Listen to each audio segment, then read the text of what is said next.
سے تھوڑی مہلت دو، ہم نماز پڑھ لیں، پھر تم نے جو مرضی کرنا ہے، نماز تو پڑھنے دو۔ شمر نے کہا ہم نماز نہیں پڑھنے دیں گے۔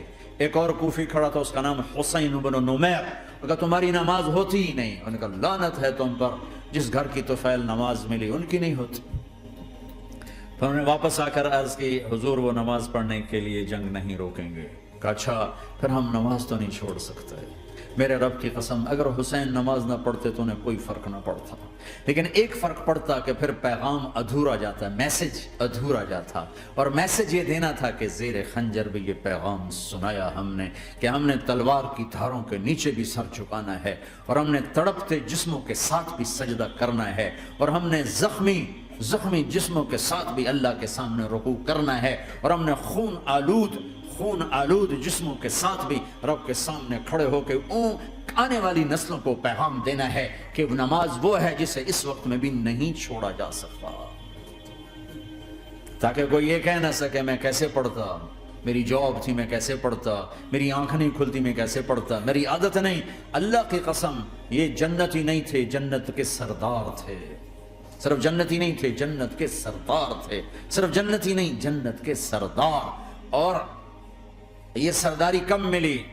محنت کے بعد نہیں، پہلے ہی ابھی ماں کا دودھ نہیں چھوٹا تھا کہ میرے نبی نے فرمایا حسن حسین جنت کے نوجوانوں کے سردار ہیں، اور ایسا پیار تھا کہ دونوں کو عرب سردار بچہ اٹھانا اپنی ذلت سمجھتے تھے، بچے نہیں اٹھاتے تھے، سب کے سامنے پیار نہیں کرتے تھے، لیکن آپ حسن حسین کو یہاں اٹھاتے، پھر یہاں ہی نہیں اٹھاتے تھے، یہاں کندھوں پہ بٹھاتے، یہاں۔ اور ایک عرب بدو حیران ہو کے دیکھ لیں، یا رسول اللہ یہ آپ کیا کر رہے ہیں؟ مثلا یہ کتنی عیب کی بات ہے کہ آپ جیسا سردار اور یہاں بچوں کو بٹھایا ہوا ہے۔ کہنے لگا آپ ان سے بہت پیار کرتے ہیں؟ کہا ہاں میں ان سے بہت پیار کرتا ہوں، اور صرف میں نہیں کرتا، اللہ بھی ان سے پیار کرتا ہے۔ اور بتاؤں جو ان سے پیار کریں گے اللہ ان سے بھی پیار کرے گا، جو ان سے محبت کریں گے اللہ ان سے بھی محبت کرے گا، اللہ بھی ان سے محبت کرے۔ پھر ہم نے دعا مانگی یا اللہ جو ان سے پیار کرے تو ان سے پیار کر، جو ان سے بغض رکھے تو ان سے بغض رکھ۔ حضرت حسن سر سے لے کر کمر تک اللہ کے نبی کی 100% کاپی تھی، چہرہ یہ آدھا حصہ اوپر والا نبی کے مشابہ، یہاں سے نیچے پاؤں تک علی کے مشابہ، باپ کے مشابہ۔ حسین اس کا الٹ، سر سے لے کر کمر تک علی کے مشابہ، کمر سے لے کر پاؤں تک اللہ کے نبی کے مشابہ۔ اس مشابہت پر ہمارے نبی کہا کرتے تھے حسن میرا بیٹا ہے، حسین علی کا بیٹا ہے۔ کیا کیا لاڈ لڈائے اور کیا لوگوں نے کر دیا ان کے ساتھ۔ نماز جیسے عظیم عمل میں، نماز جیسے آپ رکوع میں ہوتے تو حسن آ کر نہ پاؤں میں گھس جاتے تھے، یہاں سے نکلتے ادھر، یہاں سے نکلتے یوں، سجدے میں جاتے تو کمر پہ بیٹھ جاتے تھے، فرض نماز کا سجدہ۔ تو ایک دفعہ پہلی دفعہ جب یہ قصہ ہوا تو آپ نے سجدہ لمبا کر دیا، بچے کے اتارا نہیں، اٹھے نہیں، سجدہ لمبا کر دیا۔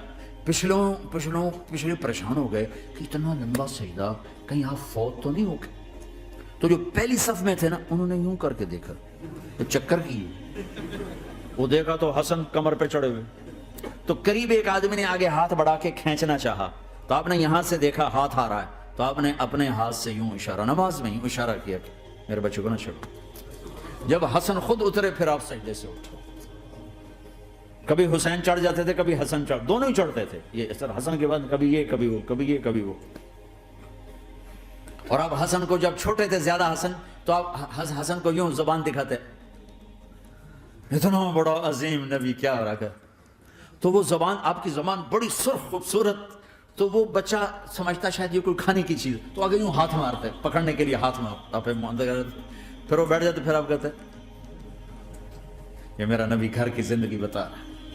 اور تمہیں تو بچوں کے پاس بیٹھنے کا وقت ہی کوئی، بیگم بھی کم، جاب پہ جا رہی، خامن بھی جاب پہ جا رہا، پیچھے بچے ڈرگ بیچنے پہ لگے، اب تم کس کام کے ہو؟ کیا کرو گے اس دولت کو؟ جب نہیں ڈرگ بیچو، گستاخ ہو گیا، بدتمیز ہو گیا، تو اس دن دولت کو آگ لگا دو جا کے۔ آپ اپنے بچوں کو ٹائم دو، اپنے بچوں کو ٹائم دو۔ عورت کا کام کمانا نہیں ہے، عورت کا کام نسل کو بنانا ہے۔ قناعت سیکھو، قناعت تو آسانی سے مینج ہو جائے گا، قناعت نہیں تو پھر تو دنیا کے بادشاہ کی بھی ہوس پوری نہیں ہو سکتی۔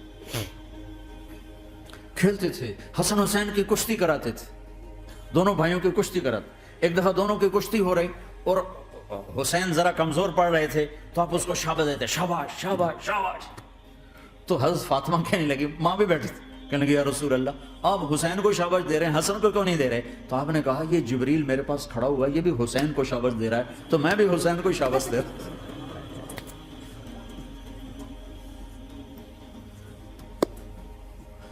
ایسی ہستیاں، لیکن ایک سبق ہے، یہ ہونا چاہیے تھا تاکہ امت کو پتہ چلے کہ دین کتنی قیمتی چیز۔ وہ جی اللہ بڑا غفور الرحیم ہے، میں نہ ہمیں ڈرایا کرو۔ ہاں اللہ بڑا غفور الرحیم ہے، لیکن اس کا کوئی عدل بھی ہے۔ رات کا شراب پینے والا اور رات کو مسلح پہ رونے والا برابر ہو جائیں گے تو پھر یزید حسین کو ایک ہی جگہ بٹھا دو، پھر کربلاؤں کے لیے رونا چھوڑ دو۔ رات کو ناچنے والی، رات کو رونے والی برابر ہو جائیں گے، سود کھانے والا، حلال کھانے والا برابر ہو جائیں گے، شراب بیچنے والا اور مزدوری کرنے والا برابر ہو جائیں گے، جھوٹ بولنے والا، سچ بولنے والا برابر ہو جائیں گے۔ افنجعل المسلمین کالمجرمین ما لکم کیف تحکمون ام لکم کتاب فیہ تدرسون۔ اس سے زیادہ واضح کیا بتاؤں کہ میرا رب کہتا ہے کون سی کتاب میں لکھا ہوا ہے کہ ماننے والا نہ ماننے والا برابر کر دوں گا؟ کون سی کتاب میں؟ اللہ کو یہ کہنا پڑ رہا ہے ام لکم کتاب فیہ تدرسون، کس کتاب میں یہ لکھا ہوا ہے؟ ام نجعل المتقین کالفجار، کہ ایک بدماش اور ایک فرمانبردار کو برابر کر دوں؟ کہاں لکھا ہوا ہے؟ ایسی ہستیاں، جنگ سے پہلے اونگ آ گئی، آنکھ کھلی تو ہنسنے لگے۔ بہن نے پوچھا یہ تو ہنسنے کا موقع نہیں، کیوں ہنسے ہو؟ زینب کہا بہن اللہ کے نبی خواب میں آئے، فرما رہے ہیں بیٹا میں لینے آ چکا ہوں، تو اب نہ پڑھے نماز، اب کیا مسئلہ ہے؟ جنت کے لیے تو کرنا ہے سب، یہ جنت کے لیے تو کر رہے ہیں، اللہ کے لیے تو کر رہے ہیں کہ سر دادن و جان دادن نہ آئے از لذت دیدارش، خسرو چتواں گفتن سر دادن و جان دادن نہ دیدار خیارے۔ اس اللہ کے لیے تو سر کٹا رہے ہیں، تو وہ تو راضی ہو چکا ہے، نبی آ چکا ہے، آؤ بیٹا میں لینے آ چکا ہوں، تو اب نہ پڑھے نماز؟ نہیں، برمنگم والوں کو کون بتائے گا کہ نماز کیسی چیز ہے؟ انہوں نے کہا جی وہ نہیں جنگ روک رہے گا، پھر چلو نماز پڑھو، نماز تو نہیں چھوڑی جا سکتی، آدھوں کو روک دیا تم جنگ کرو، آدھوں سے کہا تم نماز پڑھو، آدھوں نے نماز پڑھی، آدھوں نے جنگ کی، پھر جنہوں نے نماز پڑھی انہوں نے کہا تم آگے بڑھ جاؤ، ان سے کہا تم جا کے پیچھے اللہ کے بارگاہ میں سجدہ کرو۔ 1400 سال کی تاریخ میں ایسے نمازی میری نظروں سے نہیں گزرے، پر ایسی نماز نہیں پڑھی گئی نبی کے زمانے کے بعد۔ آپ نے بھی صلاۃ خوف ایک پڑھی تو نبی ہوتا ہے، اور کیا ان کا حال تھا، خون و خون، اپنے خون سے وضو کیے یا کربلا کی مٹی سے تیمم کیے؟ جب سجدوں میں سر رکھ کے سبحان ربی الاعلی کہا ہوگا تو دھرتی میں کیا ہلچل مچی ہوگی۔ نماز نہ چھوڑا، نہ کوئی عورت نہ کوئی مرد نماز نہ چھوٹے۔